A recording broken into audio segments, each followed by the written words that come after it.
ഷെക്കേന ടെലിവിഷൻ്റെ തീ പിടിച്ചവർ എന്ന ഈ പ്രോഗ്രാമിലേക്ക് ഒരിക്കൽ കൂടെ സ്വാഗതം. നിന്നെപ്പോലെ നിൻ്റെ അയൽക്കാരനെയും സ്നേഹിക്കുക എന്ന രാജകീയ നിയമത്തിൽ ദൈവത്തിൻ്റെ എല്ലാ കൽപ്പനകളും അടങ്ങിയിരിക്കുന്നു എന്ന് തിരുവചനം പറയുന്നു. അയൽക്കാരനെ സ്നേഹിക്കുക, അത് ജീവിത ലക്ഷ്യമായി കണ്ടുകൊണ്ട് വളരെ കുഞ്ഞുനാളിൽ മുതൽ മറ്റുള്ളവരെ സഹായിക്കുന്നതിൽ ആനന്ദം കണ്ടെത്തിയിരുന്ന ഒരു ചെറിയ വലിയ മനുഷ്യൻ്റെ കഥ നമ്മൾ കേട്ടുകൊണ്ടിരിക്കുക. പി യു തോമസ് ചേട്ടൻ. തോമസ് ചേട്ടൻ ഇന്നും നമ്മളോടെ പോകേണ്ട. തോമസ് ചേട്ടൻ ഒരിക്കൽ കൂടെ ഈ തീ പിടിച്ചവരിലേക്ക് സ്വാഗതം. കഴിഞ്ഞ എപ്പിസോഡിൽ തോമസ് ചേട്ടൻ്റെ ജീവിതാനുഭവങ്ങൾ കേട്ട അനേകർക്കത് വലിയ സ്പർശനമായിട്ട് മാറിയിട്ടുണ്ട്. അനേകരെ അത് ചിന്തിപ്പിക്കാൻ, തങ്ങളുടെ ജീവിതത്തിൽ ഒരു മാറ്റം വരുത്തണമെന്ന് ചിന്തിക്കാൻ അത് കാരണമായി തീർന്നിട്ടുണ്ട്. കഴിഞ്ഞ ആഴ്ചയിൽ നമ്മൾ പറഞ്ഞു നിർത്തിയത് തോമസ് ചേട്ടൻ്റെ ഏകദേശം 20 വയസ്സ് വരെയുള്ള ജീവിതാനുഭവങ്ങളായിരുന്നു. അതിനുശേഷം ഒരു രണ്ടാം ഘട്ടം തുടങ്ങിയിട്ടുണ്ട്. കോട്ടയം മെഡിക്കൽ കോളേജിൽ ഒരു അറ്റൻഡറായിട്ട് ജോലി ലഭിച്ച ആ കാലഘട്ടം മുതലുള്ള ആ പ്രവർത്തനങ്ങളെ നമുക്കൊന്ന് വിശദീകരിച്ച് തരണം. ആ കാലഘട്ടത്തിൽ ഒത്തിരി രോഗികളുടെ ദുഃഖങ്ങളുടെ ദിവസവും കാണുമായിരുന്നു. പ്രത്യേകിച്ചും പാവപ്പെട്ട രോഗികൾ. ആഹാരത്തിന് മാർഗമില്ല, മരുന്നിന് മാർഗമില്ല, സഹായിക്കാൻ ആളുകളില്ല. അതിൻ്റെ ഇടയ്ക്ക് മക്കൾക്ക് വേണ്ടാത്ത അപ്പനമ്മമാർ എല്ലാം കാണുമ്പോൾ ദുഃഖമായി. ഇവർക്കെല്ലാവർക്കും ഭക്ഷണം കൊടുത്ത് സഹായിക്കാൻ ആഗ്രഹമുണ്ടായിരുന്നു. അന്നത്തെ കാലത്ത് ഉച്ചയ്ക്ക് ഭക്ഷണം ആശുപത്രിയിൽ നിന്ന് കൊടുക്കുമായിരുന്നു, രാവിലെ ഇല്ല. അപ്പം ഞാൻ നേഴ്സുമാരായ ഒത്തിരി സഹോദരിമാരുണ്ട്. അവരോട് പറയാം, നിങ്ങൾ രാവിലെ കഴിക്കുന്ന എന്തെങ്കിലും ഒരു കടലാസിൽ പൊതിഞ്ഞ് കൊണ്ടുവന്ന് ബക്കറ്റിൽ വെക്കും. അവരൊപ്പിടാൻ വരുന്നിടത്ത് ഞാൻ വെച്ചേക്കും. മെഡിക്കൽ സ്റ്റുഡൻസ് എൻ്റെ വലിയ സഹായികളായിരുന്നു. അവരോടും പറയും, അവർ ലേഡീസ് ഹോസ്റ്റലിൽ നിന്നും മെൻസ് ഹോസ്റ്റലിൽ നിന്നും വരുന്ന കുട്ടികൾ ഞാനൊരു ബക്കറ്റ് വെക്കും. ആ ബക്കറ്റിനകത്ത് അവർ ഒരു പൊതി കൊണ്ട് വെക്കും. ഡിസ്ചാർജ് ചെയ്തു പോകുന്ന രോഗികളോട് പറയും, നിങ്ങൾ രണ്ടാമത് OP വരുമ്പോഴത്തേനും ഒരു നേരത്തെ ഭക്ഷണം കൊണ്ടുവന്ന് പറയും. അപ്പോൾ ബക്കറ്റ് വെച്ചേക്കും. ആ ബക്കറ്റിൽ ആദ്യം ഒരു ബക്കറ്റ്, 2 ബക്കറ്റ്, 3 ബക്കറ്റ്, 4, 5, 6 ബക്കറ്റ് വരെ ആയി. ആ ബക്കറ്റിനകത്തെ ഓരോ പൊതിയും എടുത്തു കൊടുക്കുമ്പോൾ പ്രാർത്ഥിച്ചോണ്ടാണ്. ഇഡ്ഡലി ഇഷ്ടമുള്ള ആൾക്ക് ഇഡ്ഡലി കിട്ടുന്നു, ദോശ വേണ്ടവർക്ക് ദോശ കിട്ടുന്നു, അപ്പവും കടലയും വേണ്ടവർക്ക് കിട്ടുന്നു, പൂട്ട് കിട്ടേണ്ടവർക്ക് പൂട്ട് കിട്ടുന്നു, കപ്പയും മീൻകറിയും വേണ്ടവർക്ക് അത് കിട്ടുന്നു. അപ്പം എനിക്ക് ഭയങ്കര ഒരു ആഗ്രഹമായി. ഈശോ തരുന്ന ആ വലിയ അനുഗ്രഹത്തെ ഓരോ വ്യക്തികളും രാവിലെ അവൻ എന്താഗ്രഹിക്കുന്നു ആ ആഗ്രഹം വെച്ച് അവൻ പ്രാർത്ഥിക്കുമ്പോൾ ആ വ്യക്തിയെ കാണാതെ അവർക്ക് കൊടുക്കാനുണ്ടാകണേന്ന് വേറൊരു സ്ഥലത്ത് ഞാൻ പ്രാർത്ഥിക്കുമ്പോൾ മൂന്നാമതൊരു സ്ഥലത്തിരിക്കുന്ന വ്യക്തിക്ക് ആഗ്രഹം തോന്നുന്നു, ഈ കപ്പ വേവിച്ചത്, ഇച്ചിരി പൂട്ട്, ഇച്ചിരി ഇഡ്ഡലി, ഇച്ചിരി ദോശ ആശുപത്രിക്ക് കൊണ്ട് കൊടുക്കാവുന്നു. ഈ 3 പേരുടെയും മനസ്സിലേക്ക് വരുന്ന ആഗ്രഹങ്ങൾ പരിശുദ്ധാത്മാവെന്ന ഈശോ തരുന്ന വലിയ അനുഗ്രഹമാണ്. കൊടുക്കാൻ മനസ്സുണ്ടായി കഴിയുമ്പോഴത്തേന് തരാൻ ഒരാളിൽ കൂടെ ദൈവം പ്രവർത്തിക്കും. ദൈവം പ്രവർത്തിക്കുന്നത് എങ്ങനെയാണ്? ഒരു പ്ലാനും ഇല്ലാതെ നിൽക്കുമ്പോൾ നമ്മൾ ഇരിക്കുന്നിടത്ത് അവർ വരും, അല്ല അവരിയ്ക്കുന്നിടത്ത് നമ്മളില്ല. അപ്പോൾ ആ ഒരു കാലഘട്ടം അങ്ങനെ കൊടുത്തു. അതുപോലെ തന്നെ ഹോസ്റ്റലിൽ നിന്ന് ചോറ് മേടിച്ച് വീടാന്തോറും നടന്ന് ചോറ് മേടിച്ച് വൈകുന്നേരം മെഡിക്കൽ കോളേജിൻ്റെ വഴി സിമെൻറ്റ് കെട്ടിയ ബെഞ്ചുണ്ട് 24-ാം വാർഡിൻ്റെ അവിടെ കൊണ്ടു കൊടുക്കും. ഇപ്പോൾ കൊടമാളൂർ പ്രദേശത്തുള്ള പ്രയർ ഗ്രൂപ്പിലുള്ള കുറേ സഹോദരങ്ങൾ, അതുപോലെ തന്നെ ബാങ്കിലെ ജോലിക്കാരൻ ജോസഫിയേട്ടൻ, എല്ലാവരും കൂടെ കൂടി ഓരോ വീട്ടിൽ നിന്ന് ചോറും കറിയും വൈകുന്നേരം കൊണ്ടുവരാൻ തുടങ്ങി. അപ്പോൾ ആ ചോറും കറിയും നമ്മളങ്ങ് വിളമ്പി കൊടുക്കും. പാത്രവും കൊണ്ട് വരാൻ പറയും. 10, 15, 25 ഒക്കെ പേർക്ക് തികയാതെ വരുമ്പോൾ ഹോസ്റ്റലിൽ ചെല്ലുമ്പോൾ ഹോസ്റ്റലിലെ നേഴ്സിംഗ് പിള്ളേരൊക്കെ കഴിക്കാതെ തരും നമുക്ക്. 10 ചോറ് എക്സ്ട്രാ, അത് അടുക്കളക്കാർ 20 പേർക്ക് കൊടുക്കാനുള്ള തരും. അങ്ങനെ ചോറ് കൊടുത്തുകൊണ്ടിരുന്നു. അങ്ങനെ ഓരോ വീട്ടുകാർ ചോറും കറിയും തരാൻ തുടങ്ങി. അങ്ങനെ വന്നപ്പോൾ ബന്ധു വന്നപ്പോൾ അവിടെ ഭക്ഷണം ഇല്ലാതെ വന്നു. വീടാന്തോറും നടന്ന് ചോറും കറിയും ചോദിച്ചു. അങ്ങനെ പല വീട്ടുകാരും തന്നു. അങ്ങനെ ബന്ധിനൊക്കെ കൊടുത്തപ്പോൾ പത്രത്തിൽ വാർത്തകളൊക്കെ വന്നു. പിന്നെ ഓരോ ബന്ധിനും മുഴുവൻ പേർക്കും കൊടുക്കാനുള്ള ചോറും കറികളും വീടുകളിൽ നിന്ന് വെളുപ്പിനെ 4 മണി ലേറ്റിരുന്ന് പ്രാർത്ഥിച്ച് വീടാന്തോറും നടക്കും ഒറ്റയ്ക്ക്. അങ്ങനെ നടക്കുമ്പോൾ ഓരോരുത്തർ തരാവുന്നത് പോലീസുകാരോട് പറഞ്ഞിട്ട് ഒരു 407 വണ്ടിയും പിടിച്ചുകൊണ്ട് പോകും. അപ്പം അവർ വാടകയ്ക്ക് എടുക്കും അണ്ടാവൊക്കെ. ആ അണ്ടാവിനകത്തോട്ട് ചോറ് കിട്ടുന്നതെല്ലാം 1-2 അണ്ടാവ്, സാമ്പാർ വേറൊരു പാത്രം, അതുപോലെ തുവരം വേറൊരു പാത്രം, അച്ചാർ വേറൊരു പാത്രം കൊണ്ടുവന്ന് കഴിയുമ്പോൾ സൂപ്രണ്ടും എല്ലാവരും കൂടെ വന്ന് മുഴുവൻ രോഗികൾക്കും ആശ്രിതർക്കും വിളമ്പി കൊടുക്കുക. ഇന്ദിരാഗാന്ധിയൊക്കെ മരിച്ചപ്പം ഇച്ചിരി കഞ്ഞിവെള്ളത്തിന് വേണ്ടി സമ്പന്നരായ ആളുകൾ നമ്മുടെ അടുത്ത് വന്ന് യാചിച്ചു. ഹോട്ടലുകളൊന്നും ഇല്ല, ഒറ്റ ഹോട്ടലുകളില്ല. ഇച്ചിരി കഞ്ഞിവെള്ളം തരാവോ സാറേ തോമസ് ചേട്ടാ എന്നൊക്കെ എൻ്റെ അമ്മയ്ക്ക് കൊടുക്കാനോ അപ്പന് വിടും. രാത്രി 11 മണി വരെയും കോളനികളിൽ നിന്ന് കഞ്ഞിവെള്ളവും മേടിച്ച് കൊണ്ട് കൊടുത്തു. അന്ന് തോമസ് ചേട്ടനെ സഹായിക്കാൻ ആരെങ്കിലും ഒക്കെ ഉണ്ടായിരുന്നോ? ഉണ്ടായിരുന്നു. അന്ന് എൻ്റെ കൂടെ ഇങ്ങനെ കുറേ സുഹൃത്തുക്കളുണ്ടായിരുന്നു. അപ്പം ഇങ്ങനെ കൊടുത്തുകൊണ്ടിരുന്നപ്പോൾ എൻ്റെ മനസ്സിൽ ചിന്തിച്ചത്, പിന്നീടുള്ള കാലത്ത് ചിന്തിച്ച് ഞാൻ പള്ളി വഴി ശുശ്രൂഷയ്ക്കൊക്കെ ചെല്ലുമ്പോൾ ഞാൻ പറഞ്ഞു, ഒരുത്തൻ്റെ മുമ്പിൽ ഞാൻ കൈ നീട്ടയല്ല എന്ന് പലരും പറയും, പക്ഷേ നീട്ടേണ്ടി വരും. ഒരുത്തൻ്റെ സഹായം എനിക്ക് വേണ്ട എന്ന് പറയും. കാഷ്വാലിറ്റിയിൽ ആക്സിഡൻറ്റ് വരുമ്പം സഹായിക്കണേ എന്ന് പറയും. ഒരുപാട് പേരുടെ സഹായം വേണ്ടി വരും. അപ്പം എന്നെ കേട്ടുകൊണ്ടിരിക്കുന്ന സ്നേഹിതരെ, എപ്പോഴെങ്കിലും ഒരു നേരത്തെ ഭക്ഷണത്തിന് കൈ നീട്ടേണ്ടി വരും. എപ്പോഴെങ്കിലും ഒരു സഹായിക്കണമെന്ന് ആളുകൾ ചോദിക്കുകയും ചെയ്യും. പലരുടെയും വിചാരം കുറച്ച് സമ്പത്തും സൗകര്യമായാലും ആരുടെയും സഹായം വേണ്ട, ആരുടെയും മുമ്പിൽ കൈ നീട്ടണ്ട, ഇച്ചിരി കഞ്ഞിക്ക് വേണ്ടി കൈ നീട്ടേണ്ടി വരും, സഹായിക്കണേ എന്ന് പറയേണ്ടി വരും. തന്നെക്കാൾ ഒട്ടും ഇല്ലാത്തവൻ്റെ മുന്നിൽ യാചിക്കേണ്ടി വരും മനുഷ്യ ജീവിതത്തിൽ. അതാണ് കോട്ടയം മെഡിക്കൽ കോളേജിൽ ഇന്നും കണ്ടുകൊണ്ടേയിരിക്കുന്നത്. അങ്ങനെ ആ ഭക്ഷണ വിതരണം തുടങ്ങി. നാട്ടുകാരുടെ വലിയ സഹകരണം ഉണ്ടായി. അങ്ങനെ എല്ലാ ദിവസവും കൊടുക്കാനായിട്ട് കുറേശ്ശെ 50, 100, 200 അങ്ങനെ അങ്ങ് പോയി. അങ്ങനെ പൊയ്ക്കൊണ്ടിരുന്ന ആ കാലഘട്ടത്തിന് മുൻപ് തന്നെയാണ് കല്യാണമൊക്കെ വന്നു കഴിച്ചു. അങ്ങനെ എനിക്ക് മക്കളായി. തോമസ് ചേട്ടന് എത്ര മക്കളുണ്ട്? 4 പെൺമക്കളും ജന്മനാ തളർന്നു പോയ മോനും. വീട് സ്ഥലവും യൂണിവേഴ്സിറ്റി എടുത്ത് പോയപ്പോൾ എനിക്കുള്ള വീതം വീട്ടിൽ നിന്ന് തന്നു. ഞങ്ങൾക്ക് കുറച്ച് സ്ഥലം ഉണ്ടായിരുന്നു. എൻ്റെ വീതം കൊണ്ട് രോഗികൾക്ക് കഞ്ഞി കൊടുത്തും കാപ്പി കൊടുത്തും വണ്ടിക്കൂലി കൊടുത്തും തീർന്നു പോയി.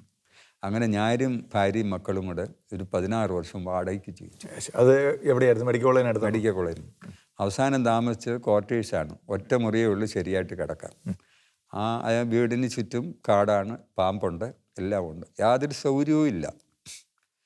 അപ്പം ആ വിഷമത്തിൻ്റെ തീച്ചൂളയിലാണ് നമ്മളിതെല്ലാം ചെയ്തുകൊണ്ടിരുന്നത്. ജന്മനാ തളർന്നു പോയവൻ, 4 പെൺമക്കൾ. വെളുപ്പിനെ എന്നും കുർബാനയ്ക്ക് പോവും, കരഞ്ഞുകൊണ്ട് ഈശോയോട് പ്രാർത്ഥിക്കും. എൻ്റെ അന്ന് കുറേ മെഡിക്കൽ സ്റ്റുഡൻസ് വരും. എൻ്റെ കരച്ചിലൊക്കെ കണ്ട് അവരെന്നെ പരിചയപ്പെട്ടു. അങ്ങനെ അവരൊത്തിരി പേര് വരാൻ തുടങ്ങി, പള്ളി വരാൻ തുടങ്ങി. ആ കാലത്ത് ജെയിംസ് മഞ്ഞാക്കലച്ഛൻ്റെ അച്ഛനും ഞാനും വലിയ സ്നേഹമായിരുന്നു. അച്ഛൻ്റെ ശുശ്രൂഷയ്ക്കൊക്കെ ഞാൻ പോകുമായിരുന്നു. അച്ഛൻ എന്നെ ഒത്തിരി സഹായിച്ചിട്ടുണ്ടായിരുന്നു. അച്ഛനിപ്പോൾ ജർമ്മനിയിലാണെന്നറിയുന്നു. അച്ഛൻ്റെ ധ്യാനം മെഡിക്കൽ കോളേജ് പള്ളി വെച്ചു. ആ ധ്യാനത്തിൽ ധാരാളം മെഡിക്കൽ സ്റ്റുഡൻസൊക്കെ വന്നു, നാട്ടുകാരൊക്കെ വന്നു കൂടി. ആ ധ്യാനത്തോടു കൂടി ധാരാളം നാട്ടുകാരും മെഡിക്കൽ സ്റ്റുഡൻസ് സഹായിക്കാൻ തുടങ്ങി. അത് കഴിഞ്ഞപ്പോഴത്തേനും കൂടുതൽ രോഗികളെ സഹായിക്കാൻ തുടങ്ങി. അപ്പം എൻ്റെ ദാരിദ്ര്യവും കഷ്ടപ്പാടും നിറഞ്ഞ ജീവിതം എല്ലാവരും കണ്ടു. കാരണം ഞങ്ങൾ വളരെ വളരെ ബുദ്ധിമുട്ടി ജീവിച്ചുകൊണ്ടാണ് ചെയ്തത്. ഭാര്യയും 5 മക്കളും. അതിലൊരു മകൻ ജന്മനാ തന്നെ തളർന്നു പോയത്. ഭാര്യയും 5 മക്കളുമായിട്ട് തളർന്നു കിടക്കുന്ന ഒരു കുഞ്ഞടക്കം. അതെ, ഇത്രയും പേര് ഒരു മുറി മാത്രമുള്ള, താമസയോഗ്യമായ ഒരു മുറി മാത്രമുള്ള ഒരു അത്രയും സൗകര്യത്തിൽ നിന്നുകൊണ്ടാണ് തോമസ് ചേട്ടൻ ഈ ശുശ്രൂഷകളെല്ലാം ചെയ്തുകൊണ്ടിരുന്നത് എന്ന് നമ്മൾ പ്രത്യേകം മനസ്സിലാക്കണം. അന്ന് വൈകുന്നേരം ഞാൻ മോഡേൺ വെട്ടും ഒരു പാക്കറ്റ് പാലും കൊണ്ടുവരുമ്പോൾ അത് ചെരുവത്തിനകത്ത് എൻ്റെ ഭാര്യ ചായ നിറച്ചുണ്ടാക്കും. ഞങ്ങളുടെ ഒരു വൈകുന്നേരം ഒരു സ്നേഹവിരുന്ന പിള്ളേരുമായിട്ടിരുന്നു. വൈകിട്ട് കഞ്ഞി കാണും, കുടിക്കും. ഈ ശുശ്രൂഷയ്ക്ക് എന്നെ ഏറ്റവും എൻ്റെ ദുഃഖത്തിൽ അലിഞ്ഞു ചേർന്നത് എൻ്റെ ഭാര്യയും മക്കളുമാണ്. അവരുടെ സർവാത്മനുള്ള സഹകരണം ഉണ്ടായിരുന്നു. അല്ലെങ്കിൽ ഇങ്ങനെ ഒരു വലിയ ശുശ്രൂഷ ഒരിക്കലും ഒരാൾക്ക് ചെയ്യാൻ ഒരിക്കലും അവരുടെ ആ ദാരിദ്ര്യ ദുഃഖത്തിലും പരിഹാസത്തിൻ്റെ കാലഘട്ടങ്ങളിലും എല്ലാം എൻ്റെ ഭാര്യയും മക്കളും എന്നെ കൈവിട്ടില്ല. അവർക്കായിട്ട് എനിക്കൊരു സമയം കൊടുക്കാനും സാധിച്ചില്ല. കാരണം രാവിലെ പോയാൽ വരുന്ന രാത്രി 9 മണി, 10 മണി, 11 മണിയൊക്കെ ആവും. അത് ഞാൻ കിടക്കുന്നത് 2 പായയിൽ 1 പായേ ഉള്ളൂ. അടിയിൽ പഞ്ചസാര ചാക്ക് ഇട്ടിട്ട് അതിൻ്റെ മുകളിലോട്ട് പായിട്ട് 2 പിള്ളേർ എൻ്റെ അപ്പുറം ഇപ്പുറം, ഞാൻ നടുക്കും കിടക്കുമായിരുന്നു. ആരോടും ഞങ്ങൾക്ക് പരാതിയില്ലായിരുന്നു, ആരോടും പരിഭവമില്ലായിരുന്നു. അപ്പോൾ ഈ മെഡിക്കൽ വിദ്യാർത്ഥികളുടെ സഹായത്തോടെ ഒത്തിരി ഈ മാനസിക രോഗികളെ വഴിയിൽ നിന്ന് കൊണ്ടുവരാൻ തുടങ്ങി. അതിൻ്റെ ആരംഭം എന്താണെന്ന് ചോദിച്ചാൽ, ഞാൻ വാർഡ് ജോലി ചെയ്തുകൊണ്ടിരുന്നപ്പോൾ ശബരിമലയ്ക്ക് പോയ ഒരു അയ്യപ്പ ഭക്തൻ ശബരിമല വെച്ച് കൂട്ടം വിട്ടു വന്നു. പിള്ളയെ ഞാൻ കൊണ്ടുവന്നു രാത്രിയും പകലും കാവലിരുന്ന് രക്ഷപ്പെടുത്തി തമിഴ് പത്രത്തിൽ വാർത്ത കൊടുത്തു. വീട്ടുകാർ വന്ന് കൊണ്ടുപോയി.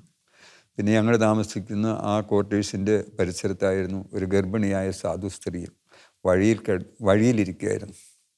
അവർ വേസ്റ്റ് വാരി തിന്നുന്ന കണ്ട് ഹോസ്പിറ്റലിൽ അവരെ ഞാൻ കയ്യെ പിടിച്ച് കരയ്ക്ക് കയറ്റി ലേഡീസ് ഹോസ്റ്റലിൽ കൊണ്ടുപോയി പെൺപിള്ളേർ കുളിപ്പിച്ച് വൃത്തിയാക്കി തന്നു, നല്ല വസ്ത്രങ്ങൾ തന്നു. ഇവരെ കൊണ്ടാക്കാൻ ഒരു സ്ഥലം മാനസിക രോഗിയായ ഒരു സ്ത്രീയായിരുന്നു. അവരെപ്പോഴും കരയുമായിരുന്നു. ഹോസ്പിറ്റലിൻ്റെ വഴിയരിയിൽ ഒരു ചെടിച്ചോട്ടിൽ അവരെ ഇരുത്തി കുറച്ച് ചാക്കും പഴുതുണിയൊക്കെ കൊടുത്തിരുത്തും. ദിവസവും രാവിലെ ഉച്ചയ്ക്കും 4 മണിക്കും വൈകിട്ടും ഭക്ഷണം കൊണ്ട് കൊടുക്കും. വൈകിട്ട് ഞാൻ കൊണ്ട് കൊടുത്തിച്ച് അവർക്ക് വെജിറ്റേറിയനാണ് ഇഷ്ടം. കൊടുത്തിച്ച് ഞാൻ പ്രാർത്ഥിച്ചോളാം, നാളെ വരാമെന്ന് പറയും. ഞാൻ രാവിലെ പള്ളിയിലെ കുർബാനയൊക്കെ കഴിഞ്ഞ് അപ്പവും കറിയൊക്കെ ചെല്ലുമ്പോൾ പാവം അവിടെ തന്നെ ഉണ്ട്. അങ്ങനെ പ്രസവത്തിൻ്റെ സമയമായി 1-2 പേരെയൊക്കെ കൂട്ടി പിന്നെ പ്രസവ മുറിയിലാക്കി. അങ്ങനെ അത് പ്രസവിച്ചു. പിന്നെ ഒരു കുഞ്ഞിനെ ആരോ എടുത്തുകൊണ്ട് പോയി. പിന്നെ ഇവർ വീണ്ടും റോട്ടിലേക്ക് പോയി. പിന്നെ റോട്ടിൽ നിന്ന് കിട്ടി. പിന്നെ ലേഡീസ് ഹോസ്റ്റലിൽ കൊണ്ടുപോയി പെൺപിള്ളേർ കുളിപ്പിച്ച് വൃത്തിയാക്കി തന്നു. പിന്നെ അവരെ ആശുപത്രിയിൽ അഡ്മിറ്റ് ചെയ്തു. 65 ദിവസം കൊണ്ട് അവർ സുഖം പ്രാപിച്ചു. പിന്നെ ഡോക്ടർമാർ എഴുത്ത് തന്നു തിരുവനന്തപുരത്ത് ഊളമ്പാറ ഹോസ്പിറ്റൽ, പഴയ ഊളമ്പാറ മെൻ്റൽ ഹോസ്പിറ്റൽ, അവിടെ കൊണ്ട് ആക്കിക്കോ താമസം എഴുത്തൊക്കെ തന്നു. അങ്ങനെ ഞാൻ 2 പേരെയും കൂട്ടിക്കൊണ്ട് അവിടെ ചെന്നു. അതിൻ്റെ മുറിയൊക്കെ കാണിച്ചു തന്നു. ഇരുത്താനുള്ള കട്ടിലൊക്കെ തന്നു. കട്ടിലെ ഇരുത്തിയിട്ട് ഞാൻ ആശുപത്രി ഒന്ന് ചുറ്റിക്കറങ്ങി കണ്ടപ്പോൾ ഒത്തിരി വേദനയായിപ്പോയി. കാരണം കൊല്ലാൻ കൊണ്ട് ഇട്ടേച്ച് പോരുന്ന പോലെ ഞാൻ പൊന്നുപോലെ നോക്കിയതല്ല. അപ്പോൾ എനിക്ക് ഒത്തിരി സങ്കടം വന്നു. ഞാൻ മാറിയിരുന്ന് കരഞ്ഞു. തിരിച്ച് യാത്ര പറയാനായിട്ട് വന്നപ്പോൾ ഇത് കട്ടിലേ നിറങ്ങി എൻ്റെ കാലെ കെട്ടിപ്പിടിച്ച് പൊട്ടിക്കരഞ്ഞു. എന്നെ ഇട്ടിട്ട് പോകല്ലേ, എന്നെ ഇട്ടിട്ട് പോകല്ലേ ആംഗ്യം കാണിച്ചു. എന്നെ കെട്ടിപ്പിടിച്ച് കരയാൻ തുടങ്ങി. ഞാൻ പറഞ്ഞു മസാല ദോശ മേടിച്ചുകൊണ്ട് വരാം എന്ന് പറഞ്ഞു. അവിടെ ഇരുത്തി. അങ്ങനെ മസാല ദോശയ്ക്കാന്നും പറഞ്ഞു ഞാനിഞ്ഞ് പോന്നു. അന്ന് തിരുവനന്തപുരം മുതൽ കോട്ടയം വരെ ഞാൻ കരച്ചിലായിരുന്നു. എന്നെ ഉപേക്ഷിച്ച് പോന്നേലോ. അന്ന് മുതൽ ഞാൻ എന്നും ഈശോയോട് കരഞ്ഞുകൊണ്ട് പ്രാർത്ഥിക്കും, ഈശോയെ ഇങ്ങനെയുള്ളവർക്ക് വേണ്ടി ഒരു ഭവനം ഉണ്ടാകണേ എന്ന്. അങ്ങനെ മെഡിക്കൽ വിദ്യാർത്ഥികളുടെ ഒരു ലോഡ്ജ് നമുക്ക് ഒരു മുറി ഒഴിവായി കിട്ടി. അങ്ങനെ നമ്മൾ അവിടെ നവജീവൻ ട്രസ്റ്റാക്കി. ഇത് ഏത് വർഷമായിരുന്നു? 90, 89 തുടങ്ങി 90-ലായി. അതിന് മരിച്ചുപോയ കോട്ടയം രൂപതയിലെ മോൺസിഞ്ഞോർ പീറ്റർ ഉഴാളച്ചൻ, വെട്ടൂര് അഡ്വക്കേറ്റ് VC ഇമ്മാനു സാറ്, ക്രിസ്ത്യൻ ധ്യാനം നയിക്കുന്ന ബിജു, അമേരിക്കയിലുള്ള ഡോക്ടർ മനോജ് അന്ന് 2nd ഇയർ 3rd ഇയർ പഠിക്കുകയാണ്, കൊമരോത്തുള്ളൊരു പോള്, പിന്നെ ഒരു ഷിബു, അങ്ങനെ എല്ലാവരും കൂടെ കൂടി നവജീവൻ ട്രസ്റ്റാക്കി. അങ്ങനെ ആ ഒരു മുറിയിൽ അവരെ താമസിപ്പിക്കാൻ തുടങ്ങി. അവിടെ വെച്ച് നമ്മൾ ചോറും കറിയും ഉണ്ടാക്കി ആശുപത്രി കൊടുക്കാനായിട്ട് തുടങ്ങി. ഒന്നുമില്ല, ആളുകൾ അരിയെ കറി വെക്കാൻ വിറക് തേങ്ങ എല്ലാം കൊണ്ടുത്തരാൻ തുടങ്ങി. ഒന്നുമില്ല, വെള്ളം തീയെ വെച്ച് പ്രാർത്ഥിച്ചുകൊണ്ടിരിക്കുന്ന സമയത്ത് ഓരോരുത്തർ അരി കൊണ്ടുത്തരും, കറി വെക്കാൻ കൊണ്ടുത്തരും. അങ്ങനെ ഓരോ ദിവസവും ഈ അടുപ്പിൻ്റെ അടുത്തിരുന്ന് പ്രാർത്ഥിക്കുമ്പോഴാണ് കൊണ്ടിരുന്നത്. ദൈവത്തിൻ്റെ പരിപാലന അല്ലാതെ വേറൊന്നുമില്ല. ഇല്ല. അക്ഷരാർത്ഥത്തിൽ മത്തായിയുടെ സുവിശേഷം 6-ാമത്തെ അധ്യായത്തിൽ പറയുന്നത് പോലെ തന്നെ ആകാശത്തിലെ പക്ഷികളെ നോക്കി വിതയ്ക്കുന്നില്ല, കൊയ്യുന്നില്ല, കളപ്പുരയിൽ ശേഖരിക്കുന്നില്ല, പക്ഷേ ദൈവം അവരെ പോറ്റുന്നു. ഇതുപോലെ തന്നെ അക്ഷരാർത്ഥത്തിൽ തന്നെ അടുപ്പിൻ്റെ അടുത്തൊക്കെ ഇരുന്ന് കരയുമ്പോഴേ അടുപ്പിൻ്റെ അടുത്ത് ഇങ്ങനെ പലരും കൊണ്ട് തന്നിട്ടുണ്ട്. അത് തന്നെയല്ല, അവർക്ക് പലഹാരങ്ങൾ, വസ്ത്രങ്ങൾ. അങ്ങനെ ആ മെഡിക്കൽ വിദ്യാർത്ഥികളെല്ലാം അവരുടെ മുറികൾ 16 മുറി ഒഴിവാക്കി തന്നു. അവരെല്ലാം കഞ്ഞി വെക്കാനും കറി വെക്കാനും ചായ കുടിക്കാനും കൂടും. കുർബാന കഴിഞ്ഞ് എല്ലാവരും അവിടെ വരും. അങ്ങനെ വലിയൊരു മെഡിക്കൽ വിദ്യാർത്ഥികളുടെ സഹായവും സ്നേഹവും അവിടെ പ്രാർത്ഥനാ ഗ്രൂപ്പ് തുടങ്ങി. മെഡിക്കൽ സ്റ്റുഡൻസിനെ, നഴ്സിംഗ് സ്റ്റുഡൻസ്, ജീസസ് യൂത്തിൻ്റെ പ്രെയർ ആരംഭിച്ചു. അങ്ങനെ ധാരാളം കുട്ടികളെ സഹായിക്കാൻ തുടങ്ങി. അവരുടെ ഒരു ഭവനമാക്കി മാറ്റി. ഞാൻ എപ്പോഴും ചെയ്യുന്ന എല്ലാവരെയും കൂട്ടിയാണ് ചെയ്യുന്നത്. അങ്ങനെയൊക്കെ വന്ന് ഞങ്ങൾ ഒത്തിരി പ്രാർത്ഥിച്ചു. നമ്മുടെ കൂടെയുള്ള ഇപ്പോൾ അമേരിക്കയുള്ള അനീബ്, ഒരു റെജിമോൻ, ഇവർ ഭയങ്കര ആക്റ്റീവായിരുന്നു. അനീബിൻ്റെയൊക്കെ കുറേ സ്ഥലം അൽഫോൻസാം ഭവനത്തിൻ്റെ അടുത്ത് കൊടുക്കാനുണ്ടെന്നു. അന്നത്തെ ഒരു ചെറിയ വിലയ്ക്ക് നമുക്ക് ആ സ്ഥലം തന്നു. അവിടെ അങ്ങനെ നവജീവൻ അവിടെ സ്ഥലമായി. അവിടെ ഇന്നത്തെ നമ്മുടെ നവജീവൻ്റെ തുടക്കം അങ്ങനെയാണ്. തുടക്കം. അപ്പോൾ ഒത്തിരി പേര് വന്നു. അവിടെ ഒരു ചെറിയ കെട്ടിടം പണിയാൻ സഹായിച്ചു. ചെറിയ കെട്ടിടമായി അടുത്തടുത്ത സ്ഥലങ്ങളെല്ലാം മേടിച്ചു. അനീവ് തന്നായിരുന്നു വിലയ്ക്കായിട്ടും, ചെറിയ വിലയ്ക്ക് തന്നു. അങ്ങനെ അവിടെ ഒരു കെട്ടിടം ഉണ്ടായി. ഇന്നത്തെ ഇപ്പം കാണുന്ന നവജീവൻ ട്രസ്റ്റ് അവിടെയാണ്. പിന്നെ അങ്ങനെ ഈ വാടക കെട്ടി അപ്പോൾ അതായപ്പോഴത്തേന് തിരുവനന്തപുരത്ത് കൊണ്ടാക്കിയ സഹോദരിയെ തിരിച്ചു കൊണ്ടുവന്നു. അവിടെ ചെന്ന് പോരാൻ ഇഷ്ടമാണോ എന്ന് ചോദിച്ചു. പോരാൻ ഇഷ്ടമാണെന്ന് പറഞ്ഞു. അങ്ങനെ കൊണ്ടുവന്നു. അങ്ങനെ ഞങ്ങളൊരു വലിയ സ്നേഹത്തിൻ്റെ ഒരു വലിയ സ്നേഹത്തിൻ്റെ കാഠിന്യമായ സ്നേഹത്തിൻ്റെ ഒരു ശുശ്രൂഷ അവിടെ ആരംഭിച്ചു. ഒരു സ്നേഹത്തിൻ്റെ ഒരു സാമ്രാജ്യം അവിടെ പണിതുയർത്തുകയാണ്. അതിനിടയ്ക്ക് സിസ്റ്റേഴ്സൊക്കെ ഈ 1 മാസം 2 മാസം അവരവിടെ സർവീസിന് വരും, പഠിച്ചുകൊണ്ടിരിക്കുന്ന സിസ്റ്റേഴ്സ്. അതുപോലെ തന്നെ ധാരാളം സെമിനാരിലുള്ള വൈദിക വിദ്യാർത്ഥികൾ വരും. അപ്പോൾ അവരുടെ എല്ലാ കൂട്ടായ്മയും സ്നേഹവും എല്ലാം ഈ രോഗികൾക്കെല്ലാം കിട്ടുമായിരുന്നു. പിന്നെ വഴി കാണുന്നവരെല്ലാം കൂട്ടിക്കൊണ്ട് വന്നു അവിടെ നമ്മൾ താമസിക്കാൻ. ഡോക്ടേഴ്സ് മെഡിക്കൽ കോളേജിലുള്ള എല്ലാവരും സഹായിക്കാൻ തുടങ്ങി. ഡോക്ടർ PGR പിള്ള അതുപോലുള്ള സമുന്നതരായ ഡോക്ടർമാരെല്ലാം സഹകരണവും തരാൻ തുടങ്ങി. അങ്ങനെ ഓരോ ദിവസവും നമ്മുടെ ധ്യാനം കൂടി ആളുകൾ ഒന്ന് ഫ്രീ ആയിട്ട് ശുശ്രൂഷ ചെയ്യാനായിട്ട് തുടങ്ങി. അങ്ങനെയൊക്കെ അങ്ങനെ തുടങ്ങി വന്നു ഇന്ന് നമ്മൾ കോട്ടയം മെഡിക്കൽ കോളേജിൽ 5 ജില്ലയിൽ നിന്ന് വരുന്ന പാവപ്പെട്ട രോഗികൾക്ക് നല്ല ഭക്ഷണം കൊടുക്കാനിടയാക്കുന്നു. മുളകും മല്ലിയും മഞ്ഞളും പൊടിച്ചെടുക്കുക, വെളിച്ചെണ്ണ ആട്ടിയെടുക്കുകയാണ് ഏറ്റവും നല്ല അരിയുടെ ചോറാണ്. അത് നല്ല ചൂടോടെ ആവശ്യം പോലെ വിളമ്പി കൊടുക്കുക. ഇതെല്ലാം തോമസ് ചേട്ടൻ്റെ നിർബന്ധങ്ങളാണ്. ഏറ്റവും നല്ലത് കൊടുക്കുക. അത് കഴിഞ്ഞ് ഞങ്ങൾ കുട്ടികളുടെ ആശുപത്രിയിലായി, ജില്ലാ ആശുപത്രിയായി, ജില്ലാ ആയുർവേദം, ജില്ലാ ഹോമിയോ. പിന്നെ അതിൻ്റെ പരിസരത്ത് ഭക്ഷണം കഴിക്കാനില്ലാത്തവർക്ക് അവിടെ വന്ന് ഓഫീസിൽ അനുവാദമൊന്നും വേണ്ട, നേരെ വന്ന് കൈ കഴുകുക, പാത്രം എടുക്കുക, ഭക്ഷണം കഴിച്ചിട്ട് പോവുക. തോമസ് ചേട്ടാ, ഒരു ദിവസം ഇപ്പോൾ നമ്മൾ ഏകദേശം എത്രയായിരം പേർക്ക് നമ്മൾ ഫുഡ് കൊടുക്കും? ഇപ്പോൾ നമ്മളൊരു 6000-ലധികം പേര് വരും. 6000-ലധികം ആൾക്കാർക്ക് എല്ലാ ദിവസവും 6000-ലധികം ആൾക്കാർക്ക് നമുക്ക് എല്ലാ ദിവസവും തികച്ചും സൗജന്യമായിട്ട്. അത് വെറുതെ എന്തെങ്കിലും റേഷനറിയുടെ ചോറല്ല കൊടുക്കുന്നത്. ഏറ്റവും നല്ല ചോറും കറികളുമൊക്കെ തികച്ചും സൗജന്യമായിട്ട് കൊടുക്കുന്ന ഈ ശുശ്രൂഷ ഇത് നമുക്ക് ഏകദേശം ഒരു ദിവസം എത്ര രൂപയുടെ ചിലവ് വരും? 1,10,000 രൂപ ഒരു ദിവസം. 1,10,000 രൂപ. ഈ 1,10,000 രൂപ അതിൻ്റെ വരുമാനത്തിൻ്റെ സ്രോതസ് എന്താ? 1,10,000 രൂപ. അതുകൂടാതെ 110 കിഡ്നി രോഗികളെ നമ്മൾ സഹായിച്ചുകൊണ്ടിരിക്കും. വീട് സ്ഥലവും നഷ്ടപ്പെട്ടു, ആഹാരത്തിനും ജീവിക്കാനും നിവൃത്തിയില്ലാത്തവർക്ക് വീടിന് വാടക, വീട്ടിലേക്ക് അരിയെ, പലവ്യഞ്ജന സാധനങ്ങൾ കൂടാതെ 3,000 രൂപ വെച്ച് ബാങ്കിലിട്ട് കൊടുക്കുകയാണ്. 3,30,000 രൂപ. 54 ശുശ്രൂഷകർ അവരുടെ വിഷമത്തിൽ അവർക്കെല്ലാവർക്കും മാസം കുറേ പൈസ കൊടുത്ത് സഹായിക്കും. അതുകൂടാതെ നവജീൻ്റെ ചുറ്റുപാടിലുള്ളവർക്ക് അരിയും പലവ്യഞ്ജനവും കൊടുത്ത് സഹായിക്കും. അതുകൂടാതെ ആശുപത്രിയിൽ അപകടത്തിൽപ്പെട്ട് വരുന്നവർക്ക് മരിക്കാറായി വരുമ്പോൾ സ്കാനിങ്, അവർക്ക് വിദഗ്ധമായ പരിശോധനയ്ക്ക് വേണ്ടി എല്ലാ സഹായം ചെയ്യുന്നു. ഒരു മാസം 50 ലക്ഷത്തിലധികം രൂപ വേണം. ഒരു മാസം 50 ലക്ഷത്തിലധികം രൂപയുടെ ആവശ്യം നമുക്ക് ഉണ്ട്, വേണ്ടി വരികയാണ്. നമുക്ക് വിദേശ ഫണ്ടില്ല, എൻ്റെ ലൈസൻസ് ഇല്ല, ഗവൺമെൻറ്റിൻ്റെ ഗ്രാൻഡ് ഇല്ല, പിരിവുകളില്ല, സഹായം ചോദ്യങ്ങളില്ല. പിന്നെ ഇതെങ്ങനെ എല്ലാം തോമസ് ചേട്ടാ എത്ര ഭംഗിയായിട്ട് നടക്കുന്നത്? എങ്ങനെ ഭംഗിയായിട്ട് നടത്തുന്നത്?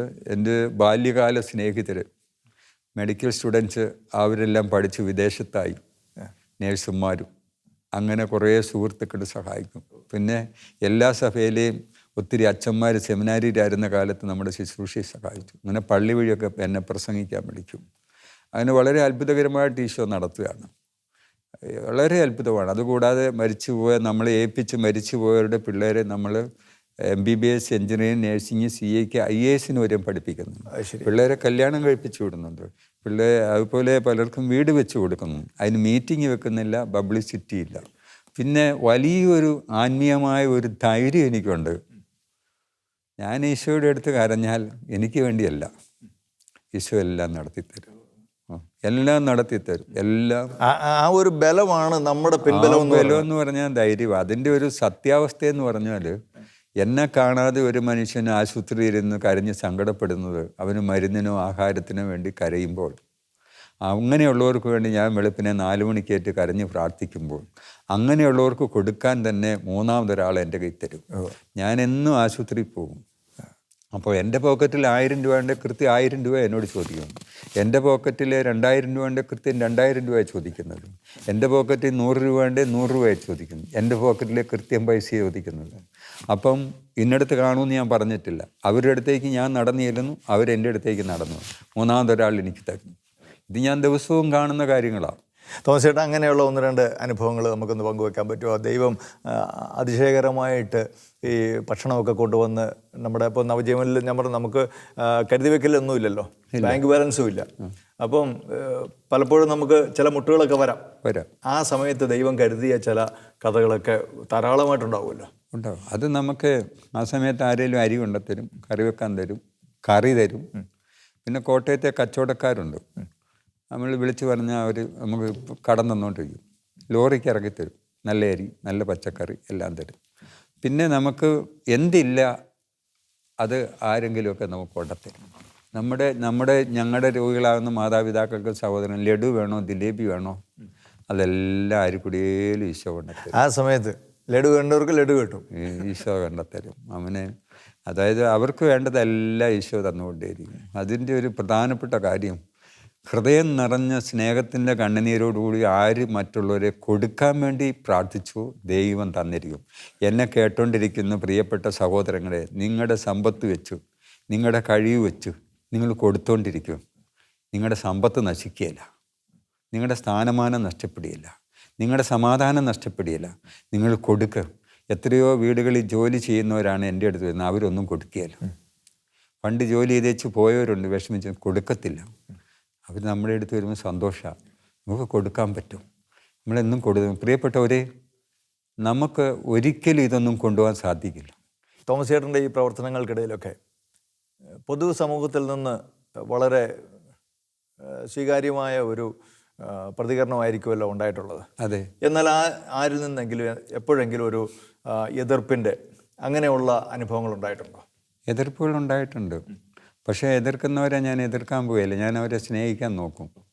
അവരുടെ വീട്ടിലൊരു ആവശ്യം വന്നാൽ, അവരുടെ വീട്ടിലൊരു മരണം വന്നാൽ ഞാൻ ഓടിച്ചെല്ലും, അവരെ കെട്ടിപ്പിടിക്കും, ചായ കുടിക്കാമെന്ന് പറയും. എതിർക്കുന്നവരെ ഞാൻ എതിർക്കത്തില്ല. പിൽക്കാലത്ത് അവരെൻ്റെ വലിയ സ്നേഹിതരാകും. എതിർക്കുന്നവരെക്കുറിച്ച് നന്മ പറയാം, അവരുടെ ആപത്തിൽ നമ്മൾ ഓടിച്ചെന്ന് അവരെ സഹായിക്കുക. അതായത് ഈശോ പറഞ്ഞത് അക്ഷരം പ്രതി നമ്മൾ അപ്ലൈ ചെയ്യുകയാണ്. നിങ്ങൾ ശത്രുക്കളെ സ്നേഹിക്കുവിൻ, അവനെ വിശക്കുന്നുവെങ്കിൽ ഭക്ഷിക്കാൻ കൊടുക്കുവിൻ, ദാഹിക്കുന്നെങ്കിൽ കുടിക്കാൻ കൊടുക്കുവിൻ, അതുവഴി നീ അവൻ്റെ ശിരസിൽ തീക്കനലുകൾ. അത് നല്ല മനസ്സോടെ കൊടുക്കണം, നന്നായിട്ട് കൊടുക്കണം. അപ്പോൾ ഈ ശത്രു നമ്മുടെ മിത്രമായിട്ട് മാറുക. എനിക്കങ്ങനെ ഒത്തിരി മിത്രങ്ങളുണ്ട്, ഒരുപാട് മിത്രങ്ങളുണ്ട്. അപ്പം നമ്മൾ ഈശോയുടെ സ്നേഹം കൊടുത്താൽ മതിയെന്ന്. നമ്മളെ തല്ലാൻ വരുന്നവരും കൊല്ലാൻ വരുന്നവരും എല്ലാം. അങ്ങനെ എന്തെങ്കിലും ഒരു അനുഭവം തോമസ് ചേട്ടന് പറയാനായിട്ടുണ്ടാവുക? എന്ന് പറഞ്ഞാൽ നമ്മളോട് ഒത്തിരി എതിർപ്പ് കാണിച്ചൊരു വ്യക്തി പിന്നീട് നമ്മുടെ വലിയ സ്നേഹിതനായിട്ട് മാറിയ അനുഭവം. ഒത്തിരി പേരുണ്ട്, ഒത്തിരി നാട്ടുകാരുണ്ട്, അങ്ങനെ ഒത്തിരി പേരുണ്ട്. എൻ്റെ സഹപ്രവർത്തകരുണ്ട്, അങ്ങനെ ഒത്തിരി പേരുണ്ട്. തുടക്കത്തിൽ തെറ്റിദ്ധാരണ. പക്ഷേ ഞാനെപ്പോഴും ഈശോയെ അനുഗ്രഹിക്കണേ. ഇത് കേട്ട ഭാവം ഇല്ലല്ലോ. എന്നോടൊരാൾ എതിർക്കുന്നെങ്കിൽ ഞാനത് കേട്ട ഭാവം ഇല്ല. അപ്പം എന്നെ എതിർക്കുന്നവരെ ഞാൻ എൻ്റെ സഹായികളാക്കാനാണ് നോക്കുന്നത്. ഞാൻ അവരെ എതിർക്കാൻ നോക്കുന്നില്ല, അവരെ വെറുക്കാൻ നോക്കുന്നില്ല, അവരെക്കുറിച്ചൊരു ദോഷം പറയുന്നുമില്ല. അപ്പം ഞാനെപ്പോഴും ആഗ്രഹിക്കുന്നത്, ഈശോ എന്നിൽ കൂടെ ഉപകാരം കൊടുത്തവരെ ഞാൻ മറക്കും. ഉപകാരം ഞാൻ കൊടുത്തവരെ മറക്കും, എനിക്ക് ഉപകാരം തന്നവരെ മറക്കാൻ പാടില്ല. ഇതാണ് തോമസ് ചേട്ടൻ്റെ ഒരു പോളിസി, അതാണ് അല്ലേ? നമ്മൾ ആർക്കെങ്കിലും എന്തെങ്കിലും നന്മ ചെയ്തിട്ടുണ്ടെങ്കിൽ അത് അവിടെ കൊണ്ട് തീർത്തേക്കുക, അത് മറക്കുക. ഈശോ പറഞ്ഞ നിന്റെ വലത് കൈ ചെയ്യുന്നത് ഇടത് കൈ അറിയാതിരിക്കട്ടെ. അപ്പം മറക്കുക. അപ്പോൾ ഞാനിങ്ങനെ ഓർക്കും, നമ്മളെ വേദനിപ്പിച്ചവരെ സാധാരണ മനുഷ്യർ ഓർക്കും, നമ്മളെ വേദനിപ്പിച്ചവരെ ഇങ്ങനെ ഓർത്തുകൊണ്ടേയിരിക്കും. പ്രത്യേകിച്ച് കൂടുതൽ കാലം ഓർത്തിരിക്കുന്നത് നല്ലൊരു ശതമാനം സ്ത്രീകളാണ്. കെട്ടിവരുന്ന കാലത്ത് വീട്ടിൽ എന്തെങ്കിലും ചെറിയ പോരോ കുന്നായ്മയോ കുശുമ്പോ കാണും, അത് മരിച്ചാലും മറക്കില്ല. അവരെന്നെ ചെയ്യുന്ന വെച്ചാൽ അവരാ വീട്ടിൽ നിന്ന് സഹോദരങ്ങളെല്ലാം കല്യാണം കഴിച്ച് പിരിഞ്ഞതിന് ശേഷം ഈ അമ്മ പിന്നെ ഒറ്റപ്പെടും. അപ്പം അവർ 25-30 കൊല്ലം കഴിയുമ്പം 30 കൊല്ലം മുമ്പ് അവരനുഭവിച്ചതിന് തിരിച്ച് പറയാൻ തുടങ്ങും. മനസ്സിലായി?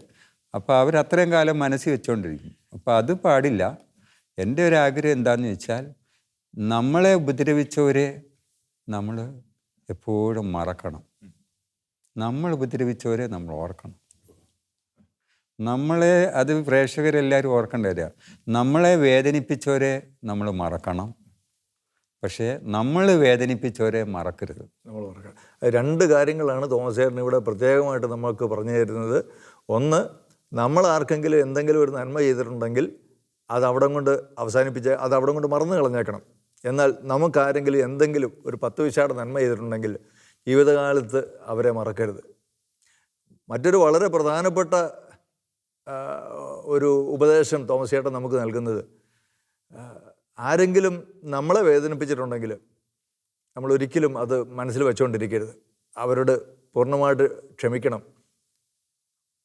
അതിനൊരു ഒരു മറുവശം കൂടെ, നമ്മൾ ആരെയെങ്കിലും നമ്മൾ വേദനിപ്പിച്ചിട്ടുണ്ടെങ്കിൽ അത് ജീവിതകാലത്ത് ഒരിക്കലും അത് നമ്മൾ മറക്കരുത്. അവരോട് സ്നേഹവും കരുണയും എപ്പോഴും നമ്മുടെ മനസ്സിലുണ്ടായിരിക്കണം. അല്ലേ തോമസ് ചേട്ടൻ്റെ ഇതൊരു ആപ്തവാക്യമാണിത്. അതെ, ഇത് നമ്മൾ പഠിക്കേണ്ട ഒരു കാര്യമാണ്. എല്ലാ മനുഷ്യരും ഓർക്കുന്ന എന്നെ വേദനിപ്പിച്ചവനെ ഓർത്തോണ്ടാണ് ജീവിക്കുന്നത്. അവരുടെ നാശം കാണുമ്പോൾ സന്തോഷിക്കാൻ. പക്ഷെ നമ്മൾ വേദനിപ്പിച്ചിട്ടുണ്ടല്ലോ പലരെയും, അതാണ് നമ്മൾ കൂടുതലായിട്ട് ഓർക്കുന്നത്. അതിനൊരു പരിഹാരം കിട്ടുന്ന അവസരത്തിൽ നമ്മൾ ചെയ്തിരിക്കണം. അവരൊരു വിഷമമായിട്ട് ജീവിക്കുന്നു, നമ്മൾ ചെയ്തു. ഇപ്പം ഞാൻ ഏറ്റവും കൂടുതൽ ഓർക്കുന്നത്, ഞാൻ എന്തെങ്കിലും തരത്തിൽ ആർക്കെങ്കിലും വാക്കുകൊണ്ടോ പെരുമാറ്റം കൊണ്ടോ വേദനിപ്പിച്ചിട്ടുണ്ടെങ്കിൽ എനിക്കത് അവരെ സന്തോഷിപ്പിക്കണം, അവരെ ആ സങ്കടം മാറ്റണം. അതാണ് തോമസ് ചേട്ടൻ്റെ ഈ ഒറ്റമുറി വീട്ടിൽ ഇരുന്നു കൊണ്ടാണല്ലോ, അവിടെ നിന്നാണല്ലോ ഈ ശുശ്രൂഷകളുടെയൊക്കെ ഒരു തുടക്കം. ഈ മാനസിക രോഗികളെയൊക്കെ വീട്ടിൽ കൊണ്ടുവന്ന് പാർപ്പിച്ച് അവിടെ നിന്നാണല്ലോ. ഇപ്പോൾ ഇന്ന് 5 കുഞ്ഞുങ്ങൾ, അതിൽ മൂത്ത മോൻ തളർവാദി രോഗിയായിരുന്ന ഇളയ മോൻ, അവൻ പിന്നീട് മരണപ്പെട്ടു അല്ലേ? മരണപ്പെട്ടു. അതെങ്ങനെയായിരുന്നു ആ കുഞ്ഞിൻ്റെ? അവൻ ജന്മനാ തളർന്നു പോയായിരുന്നു. എപ്പോഴും അസുഖമായിരുന്നു, ബ്രെയിൻ അസുഖമായിരുന്നു. അതായത് 4 പെൺകുഞ്ഞുങ്ങൾക്ക് ശേഷം ഉണ്ടായ ഒരു ആൺകുഞ്ഞാണ്. പിന്നെ എൻ്റെ സ്നേഹിതരൊക്കെ കൂടെ കൂടി, ഒരു കോട്ടയത്തുള്ള ഒരു സിസ്റ്റർ ഡൊറോളസ് അമ്മ, അങ്ങനെ പലരും ഒക്കെ കൂടെ കൂടി, അതുപോലെ വെട്ടൂർ പ്രദേശത്ത് മരിച്ചുപോയ തോമാച്ചൻ, അവരൊക്കെ കൂടി, ആരൊക്കെയോ എൻ്റെ സുഹൃത്തുക്കൾ കൂടി നവജീവൻ്റെ അടുത്ത് എനിക്ക് സ്ഥലം മേടിച്ചു തന്നു, എനിക്കൊരു വീട് വെച്ച് തന്നു. അതിനു മുമ്പാണ് ഈ കുഞ്ഞ് മരിച്ചത്? അല്ല, ആ പുതിയ വീട്ടിൽ വന്നതിന് ശേഷം മരിച്ചത്. അപ്പോൾ അവിടെയാണ് ഞാൻ താമസിക്കുന്നത്. അവിടെയാണ് ഇപ്പോൾ താമസിക്കുന്നത്. തോമസ് ചേട്ടാ, ഒരു ചോദ്യം ചോദിക്കട്ടെ. ഈ ആകെ ഉണ്ടായിരുന്ന ഒരു ആൺതരി, ആ കുഞ്ഞ് ജനിച്ചപ്പോഴേ രോഗിയായി തീർന്നു. തോമസ് ചേട്ടൻ ഇതുപോലെ രോഗികൾക്ക് വേണ്ടി, അശരണർക്ക് വേണ്ടി, ആരുമില്ലാത്തവർക്ക് വേണ്ടി എല്ലാം ഒരുപാട് ജീവിതം മുഴുവൻ അതിനു വേണ്ടി സമർപ്പിച്ചൊരു വ്യക്തി. തോമസ് ചേട്ടന് കിട്ടിയ ഒരു കുഞ്ഞ്, അതൊരാകെയുള്ളൊരു ആൺതരി, അത് രോഗിയായി തീർന്നു. അവസാനം അവൻ മരണപ്പെട്ടു. തോമസ് ചേട്ടന് ഇതിനകത്തെ ഒരു എന്താ പറയുക, വിധി വൈപരീത്യം എന്നൊക്കെ പലരും പറയാറുള്ളത് പോലെ, അല്ലെങ്കിൽ അപ്പോൾ ഇങ്ങനെയുള്ളൊരു സന്ദർഭം ഉണ്ടായപ്പോൾ തോമസ് ചേട്ടന് ശരിക്കും ദൈവത്തോടൊരു ദേഷ്യം, അല്ലെങ്കിൽ എനിക്കിങ്ങനെ എന്തുകൊണ്ട് വന്നു എന്നുള്ള ഒരു പരാതി എപ്പോഴെങ്കിലും ഉണ്ടായിട്ടുണ്ടോ? ഇല്ല, ഒരിക്കലും ഉണ്ടായിട്ടില്ല. ഇങ്ങനൊരു കുഞ്ഞിനെ ലോകത്തിൽ വേണമെന്ന് ഈശോ ആഗ്രഹിച്ചു. ആർക്കാണ് അതിനുള്ള യോഗ്യതയെന്ന് ഈശോ ആഗ്രഹിച്ചു. അത് കോട്ടയത്തുള്ള നവജീവൻ്റെ തോമസിൻ്റെ കയ്യിൽ ഞാൻ കൊടുത്തേക്കാം, കുറച്ച് നാളത്തേക്ക് നോക്കട്ടെ. ഞാനത് സന്തോഷമായിട്ട് സ്വീകരിച്ചു. ആ കുഞ്ഞിനെ എനിക്ക് ഈശോ തന്നതിന് ഞാൻ സ്തുതിക്കുകയാണ്. ദൈവത്തിന് വേണ്ടി നമ്മൾ ജീവിതം നയിക്കുമ്പോഴേ ലാഭത്തിൻ്റെ പ്രതിഫലത്തെക്കുറിച്ച് ചിന്തിക്കരുത്. എല്ലാവരും ഞാൻ ഇത്രയും നന്മ ചെയ്തിട്ടോ എനിക്ക് കൂടുതൽ അതിൽ നിന്നൊരു മെച്ചമുണ്ടായില്ലല്ലോ എന്ന് ഞാൻ ചിന്തിക്കുന്നു. പക്ഷേ ഈശോ ഇയ്യോബിനെ പോലെ നമ്മളെ വഴി നടത്തി ഒരു വലിയ പ്രകാശത്തിൻ്റെ കാലം ദൈവം നമുക്ക് തരും. അതായത് ലാഭനഷ്ടങ്ങളുടെ കണക്കെടുത്തിട്ടല്ല ഈ ശുശ്രൂഷകളൊന്നും നമ്മൾ ചെയ്യേണ്ടത്. തോമസ് ചേട്ടാ, ഇത് നമ്മൾ ഒത്തിരി വിശദീകരിച്ച് ഇനിയും നമ്മുടെ ജനത്തിന് പറഞ്ഞു കൊടുക്കേണ്ട ഒരു കാര്യമാണ്. നമ്മളെന്തെങ്കിലും ഒരു നന്മ ചെയ്യേണ്ടത്, മറ്റുള്ളവർക്കൊരു ഉപകാരം ചെയ്യും, നമുക്കെന്ത് കിട്ടും എന്ന് പ്രതീക്ഷിച്ചിട്ടായിരിക്കരുത്. മറിച്ച് സ്നേഹം മാത്രം ലക്ഷ്യമായിട്ടായിരിക്കണം. പൗലോസ് അപ്പോസ്തലൻ പറഞ്ഞതുപോലെ സ്നേഹമായിരിക്കട്ടെ നിങ്ങളുടെ ലക്ഷ്യം. പ്രിയപ്പെട്ടവരെ, തോമസ് ചേട്ടൻ്റെ അനുഭവങ്ങൾ നമുക്ക് ഒത്തിരി പ്രചോദനം നൽകിക്കൊണ്ടിരിക്കുകയാണ്. തോമസ് ചേട്ടൻ്റെ ജീവിതം കണ്ട് അനേകർക്ക് ദൈവവിളി ഉണ്ടാകാൻ, അനേകർ ഇതുപോലെയുള്ള ശുശ്രൂഷകളൊക്കെ ചെയ്യുന്നവരായി തീരുവാൻ അത് കാരണമായി തീർന്നിട്ടുണ്ട്. അത്തരം അനുഭവങ്ങളിലൂടെയൊക്കെ നമുക്ക് അടുത്ത എപ്പിസോഡിൽ നമുക്ക് കടന്നു പോകാം. അതുവരെ പ്രാർത്ഥനയിലായിരിക്കാം. തോമസ് ചേട്ടന് വേണ്ടിയും ഷെക്കന ടെലിവിഷന് വേണ്ടിയൊക്കെ നിങ്ങൾ പ്രത്യേകമായിട്ട് പ്രാർത്ഥിക്കുക. തോമസ് ചേട്ടാ, നമുക്ക് അടുത്ത ആഴ്ച അടുത്ത എപ്പിസോഡിൽ കണ്ടുമുട്ടുന്നതുവരെ നമുക്ക് തൽക്കാലത്തേക്ക് വിടാം.